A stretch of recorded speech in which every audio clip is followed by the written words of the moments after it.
ضیائی Khan security forces کے قافلے پر خودکش حملے کے نتیجے میں 2 جوان شہید ہو گئے، جن میں نائب صوبیدار یاسر شکیل اور سپاہی طاہر نوید شامل ہیں۔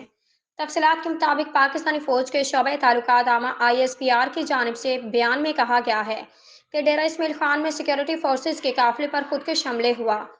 خودکش بمبار نے سیکورٹی فورسز کے قافلے سے اپنی گاڑی ٹکرا دی اور خود کو دھماکے سے اڑا لیا۔ اسلام آباد وزیر اعظم شہباز شریف کا کہنا ہے کہ معاشی چیلنجوں سے نمٹنے کے لیے سب کا مل بیٹھنا خوشائند اور وقت کی ضرورت ہے۔ وزیر اعظم شہباز شریف کی زیر صدارت خصوصی سرمایہ کاری سہولت کونسل کی ایپکس کمیٹی کا اجلاس ہوا، جس میں سول و عسکری قیادت نے شرکت کی۔ جرمن چانسلر کا کہنا ہے کہ یورپی یونین کو روسی اثاثے استعمال کرنے کا فیصلہ کرنا چاہیے۔ جرمن چانسلر اولاف شولز کا کہنا ہے کہ یورپی یونین کے ممالک کو روس کے منجمد اثاثوں سے حاصل ہونے والے منافع کو یوکرین کے لیے ہتھیار اور گولہ بارود خریدنے کے لیے استعمال کرنے کا فیصلہ کرنا چاہیے۔